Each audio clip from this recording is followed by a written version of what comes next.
வணக்கம். இப்போ நம்ம ஒரு வட்டம் வரைஞ்சிருக்கோம். அதில் மைய புள்ளி ஒன்று வரைஞ்சிருக்கோம். இதுக்கு பேர் ஆங்கிலத்தில் சர்க்கிள், அதாவது வட்டம். இதில் பாருங்கள், டயாமீட்டர், ரேடியஸ், கோடெல்லாம் நம்ம வரைஞ்சி எழுதியிருக்கோம். சர்க்கிள் சர்க்கிள் ஆங்கிலத்தில் சர்க்கிள்னு சொல்லுவோம், தமிழில் வட்டம்னு சொல்லுவோம்.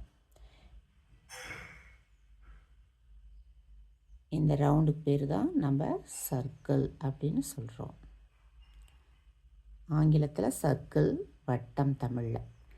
இப்போ பாருங்கள், சர்க்கிளில் ஆஃபாக பிரித்து ஒரு லைன் வரைஞ்சிருக்கோம். அதில் சென்டர் பாயிண்ட் ஒன்று இருக்குது பாருங்கள், ப்ளூ கலரில்.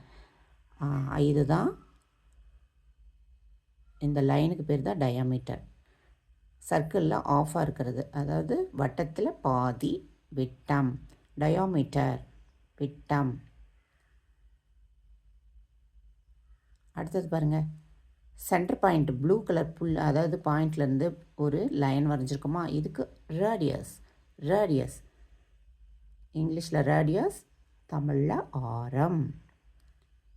அடுத்தது பாருங்கள், சர்க்கிள்லேருந்து ஒரு லைன் மேலே ஒரு லைன் வரைஞ்சிருக்குமா, இதுக்கு கோட். நான், தமிழில் நான், ஆங்கிலத்தில் கோட், நான். இப்போ புரிஞ்சுக்கிட்டிங்களா? எல்லோரும் நன்றி, வணக்கம்.